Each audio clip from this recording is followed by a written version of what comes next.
Hello, water managers and SWMS users. I'm Russell Errett. I'm with the Water Management Systems Division of the Hydrologic Engineering Center. I'm covering the SWMS implementation, and we're specifically using St. Louis as an example. This is a third part of a multi-part series, so if you want to see the first part, two parts, go through the playlist and look through those. We have gone through the St. Louis district overview and how we view precipitation as well before we get into the modeling. And we just covered how we do data validation and view the data. And so at this point, we're in the part of the SWMS implementation. We're going to start getting into the modeling part, how we actually do the modeling in St. Louis and how that's actually implemented within St. Louis. And then after that, now the subsequent parts, we'll go through the application of SWMS in St. Louis, real life examples and usage of SWMS during flood events and other types of events, and then an evaluation of how SWMS is compared to the legacy process.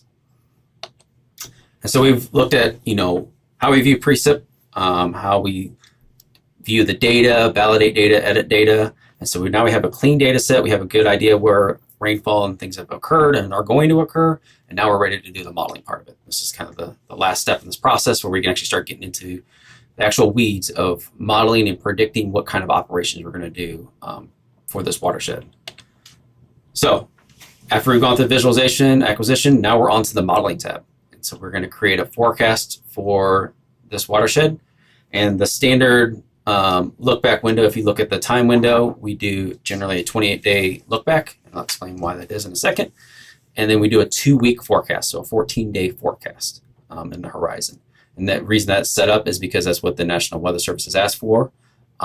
Generally, we only need about maybe 3 to 5 days for our operational components, but the National Weather Service has requested we provide them 14 days of forecast for their operational components. So this is why we've set up our caveat modeling to meet their needs.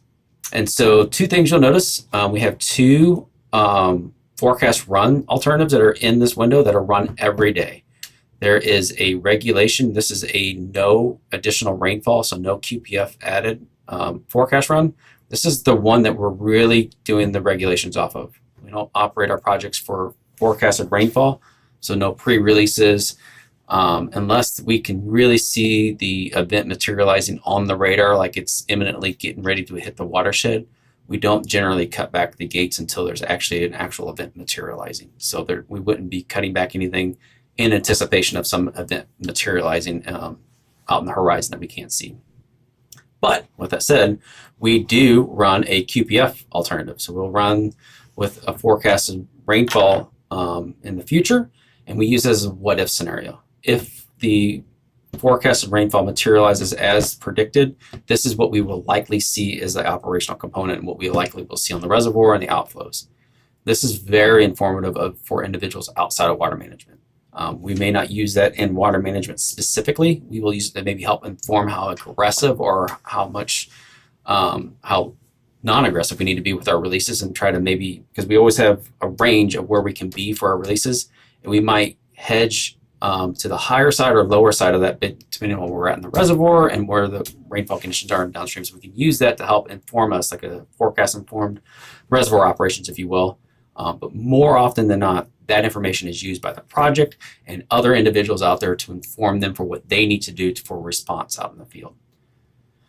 The other thing you'll notice in here is that we have a workflow tab. This is the workhorse of what we do within the CAVI. There's a lot of tabs that are down here: action, reports, scripts, icon layers, a lot of tabs that are down here. This workflow tab is probably one of the best things that have been added to the CAVI. And this is used by all the water managers in St. Louis. And so basically, it's kind of like a workflow process. You can order these in any order you want to. And so, for example, in a typical day, a water manager shouldn't have to leave this workflow tab. This will be step 1 through all the way through the end of the process. They may even have to click on every one of these individual buttons, but they'll get through all the way through here, at least to getting the sending and data post processing and the post. So all the way to the post, all of these actions will likely have been pushed throughout the day. During flood events, we'll probably get into a little bit more of the weeds. So we might actually go into the action tabs or pop open each of the individual models and get more into the weeds. But when there's not a lot going on and we have a really good calibrated model and we're trying to get through things very quickly, these are the action tabs that a water manager can go through, and they're set up intentionally for that. To give you kind of a sense of how long it takes to run these watersheds, generally in St. Louis, each project can be done in about 5 to 10 minutes when there's not a lot going on. So we have a decently calibrated model and we're past the event and we're kind of on a recession limb and we're just trying to do normal regulations. Somewhere between 5 to 10 minutes can happen. So as long as it's not a significant rainfall event, it doesn't take very long. Obviously during flood events, when it's more going on, we have to dig farther into the weeds, it takes longer. It could take upwards of 30 minutes, and the decisions are like, as we get closer to like surcharge events or like really large events downstream, they could take, up to an hour, because just getting information from, individuals needed to make some of these decisions. But the actual modeling part of it, the calibration part of it, 5 to 10 minutes on a typical day, during crazy events for like HMS could take up to 20 to 30 minutes maybe. So it gives you kind of a frame of reference on how long it takes to run like this watershed. Again, time series icons are sitting outside the watershed. As I explained earlier in the previous presentation, parts of the presentation, you can see that this modeling schematic renders it inside the watershed here, and the time series icons are now out of the way. So now I can focus on inside the map window is all model components, and out here are the time series components. So I can look at the plots of the time series, or in this instance, we have scripts.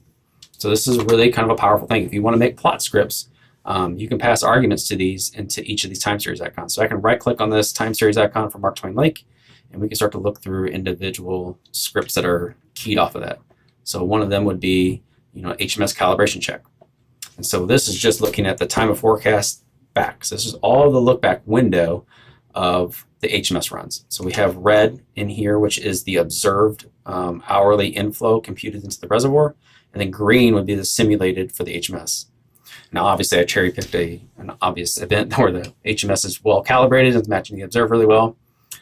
Things to kind of think about: inflows to a reservoir are always noisy, just because of the nature of how inflows are computed by using storage values and changes in outflows. It's a hydropower project, so it's going to be noisy just by default based upon the calculations. Another thing to notice is we have a hyetograph. So we have blue, which is the total precipitation, and then red that's overlaid over the top of it are the losses. That's how much is going into the soil or losses within the watershed itself. So you can see anytime you see blue, that's basically going to be direct runoff into the watershed. So we start to see that show up into the actual simulation of the HMS model. Additionally, we put the moisture deficit as a plot above it, so you can see how it's starting to get more saturated as we go through these rainfall events. But in between the rainfall events, you can see how the soil moisture is starting to dry up. Again, this is in July, so this is probably the time of year where it's going to dry up the most, the quickest between rainfall events. So you can see this drying up process happens relatively quick during the summer months. And so all of this kind of helps key off of what's happening for the HMS model. The reason we do a 28-day look back in St. Louis is mostly to try to eliminate the need to be really detailed on the initial conditions. So the farther we can put those initial conditions back away from the time of forecast that we're concerned with, the less accurate we need to be with it. We can round them off to 2 to 1.5 inches to 1 inch. We don't have to be as accurate on those. We can kind of ignore some of this warm up, if you will, and focus more on the last week or 2 weeks of simulation. It kind of is a poor man's like soil moisture accounting, if you will. We're kind of getting towards a point of soil moisture accounting, we're not quite there. There's a balance between those two. We could have done a very long look back of like a year and done more of a soil moisture thing. The problem is with that is we have to wait for that model to run. And so there's a sacrifice in the proficiency and efficiency of the model running and the time it takes to do that. So there's a balance between those two. So we could have made it like a 5 to 7 day look back, but then we have to be more accurate on these, and so it takes a little bit longer to get those initial conditions right because they actually have an influence. And there's a saturation point where you can only go back so far before the actual waiting on the model runs is not worth the time. So 28 days has been kind of chosen as that threshold, and it's kind of been set that way for a while. I think as some enhancements are being added, this will probably be something that St. Louis will look at, maybe changing with restart, hot start files. So that's just a look back. Kind of gives us a good calibration. We can use that to help calibrate the HMS model, gives us a sense of what's going on with the watershed. We can also look at just the actual forecast plots. We look at the last 7 days, and then we're looking at the 14-day forecast. And this is the no QPF run. So we can see the same type of plot, just kind of a different time window. So we're looking back 7 days, forward 14 days, and you can see obviously there's no additional rainfall being applied. So it's obviously going to be going on in the recession. There's nothing additional coming into the watershed for this basin here. And so you can see the soil moisture drying up over the 14 days because no additional rainfall is being applied to it. So this gives you kind of a sense of what we would expect over the next 14 days if there's no additional rainfall. And then we can also look at what would happen with the QPF. What would the basin look like with the next 14 days of QPF? And so, as I said, St. Louis applies 16 days of QPF to that window. So we are applying all the forecasted rainfall within that window that's available to us. It's kind of a good what if. And so you can see this first day, there's actually a significant rise forecasted with all the precipitation, and then there's a secondary event. This might inform what we might do today. This might help us inform, like, maybe we shouldn't be as aggressive with our releases downstream because this event's coming in, or maybe we need to be a bit more aggressive because maybe this is going to fill up the reservoir. Something to consider. We probably wouldn't do anything at all with this. This is just going to be an informative thing. This is so far out in the future that we're going to wait to see what that materializes as. But since this is within a 24-hour window, this might be something that's actually showing up on the radar, where we're actually starting to see this rainfall event materialize, and we're going to see at least a part of this rise. And so that might influence how aggressive or how not aggressive we're going to be on for our releases. So then we can also look at, the res-sim results. We can go look at the no QPF res-sim. Again, this is our guide curve 606. You can see with that event, it's still rising, and we're going to get to a crest of around 612 if there's no additional rainfall. And you can see the outflows kind of dictating that we're going to open up if there's no more rainfall. All the stuff is on the recession downstream, so we can start opening up, and we should start looking at those things. But let's look at like the res-sim with the QPF results. And so based upon that, with this inflow event, it's starting to show maybe some of the downstream conditions. Maybe we should be cutting back. Maybe we should be reduced a little bit. We need to release something because we're on a recession limb. We haven't seen it fully materialize, but maybe we release a little bit of something until it actually fully materializes. And also you can see that we're getting up to the 633, 634 range. We're starting to get pretty full in the reservoir. 638 is the top, so we're getting 80%-ish full. So this is going to start really people are going to start really starting to pay attention at this project. Like, okay, well, do we need to send some staff out? Do we need to get geotechs out? Do we need to start doing walkovers? Lots of actions are going to happen. They might have to close beaches, close boat ramps, all of those things. There's lots of actions that could happen with this. So this what if scenario helps more than just water management. It helps a lot of individuals to really make some actual decisions that need to be made. And then we can look at downstream. So we're looking at a downstream control point. So we can see with the forecasted rainfall, we're going to go above our channel capacity downstream, or our downstream control point. So this might be an indication that, well, okay, we need to be ready to, like, when we start seeing this materialize, cut our releases back. So that is something to really let us know that we need to be monitoring this watershed very regularly until we can get through this event. So it gives us a good sense of what to expect, so we're not caught off guard. The other thing we can look at is webcams. So we can link these webcams as time series icons. And so if we are trying to figure out, like, well, what is a basin condition? So we're expecting it to be wet. Is it wet? We can pull up a webcam, and for this example, we can see, like, oh yeah, the ditches are full, the field is completely saturated. We should expect a lot of runoff with this event that's coming up. So that gives us an idea what those initial conditions should look like. And also maybe we're thinking, like, why didn't we get any inflows? It didn't go up as high as we expected. We pull up webcam, what's snow? All right, so we can really get a better sense of, like, validation of, like, okay, now I understand why there's so much water or why there's not that much water. So just linking some webcams to those time series icons can help out too when you're really digging through and trying to answer some of these questions that are kind of unanswerable when you're just so far away from the watershed and you may not have that ground truth information. So that's the modeling component. Now let's go into some of the tools we use to help out with the modeling. So one of the things we like to use, not just those time series icons, we like to pull up the CAVI dashboard. The dashboard gives us those same things. We look at those time series icons. You can kind of see a similar hydrograph. We have the pool elevation, we have outflows, we have the hydrograph, we have the moisture deficit, we have the with and without QPFs. What you'll notice here is we have a quad plot. We have 4 plots in one window. So now we're looking at 4 gauges at one time. And the dashboard's great. Once you get this configured, it's almost an invaluable tool to use to get to our watershed very quickly. So when there's nothing going on, having 4 plots pulled up, you can start taking notes of, like, where you need to adjust your moisture deficit or initial moisture deficit, maybe what your constant rates are, things of that nature.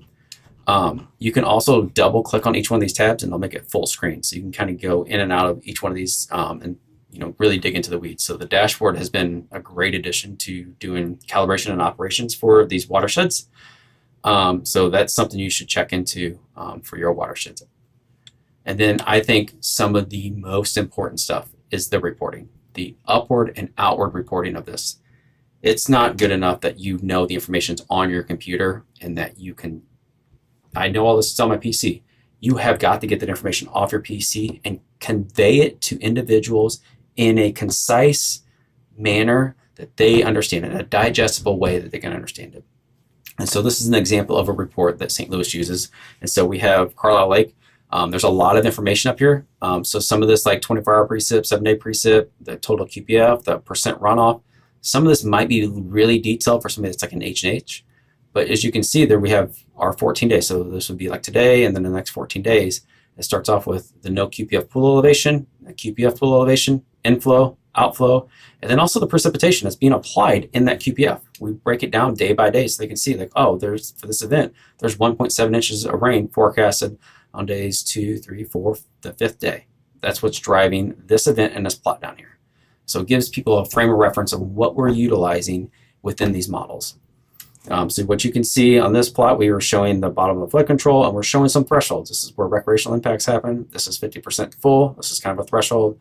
This is the record on the reservoir. This is the top of flood control. We show this by default all the time. Same thing with the outflows. We kind of show where bank full is at, and then this is the highest regulated release we can do from that project before we get in the surcharge. So this is actually the winter, January, so there's not a lot going on downstream for agricultural, but the fact that we're going to be going out into the fields, they want to make sure they get their equipment out of the fields. Maybe they might have cattle out there. They might have to move things from the floodplain. And so this is a very, very informative product. So if we're forecasting some rainfall, they can actually start planning ahead in anticipation of some of this rainfall, even though we may not be moving the gates for it.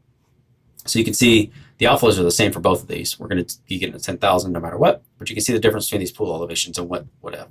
And so this might help the project manager staff accordingly. They might actually have to close areas out there if they hit this 50% full. So they might start staffing and say, oh, this is going to be a weekend. We probably should get some extra people on staff so we can close these appropriately. The other thing we like to put on these reports, this is a 2-page report if you scroll down, but this, if you scroll down to a second page, we'll show you the actual picture that shows what the last 7 days look like and what the next 7 days look like. So it's just kind of showing you an image of what's being applied to this. This is probably one of the most invaluable products of all the swims being made. So pushing this out gets it into a digestible form so everyone understands what's going on. Now there's a lot that goes into doing that. We've gone through over, roughly, 20, 30 minutes of talking to get to this report. This is what all the work is for, is to get to this report so we can actually start conveying that information outward. If you have any questions about our software, need any help, or are looking for additional training, check out these links. And there's also some descriptions down below. Thanks for your time.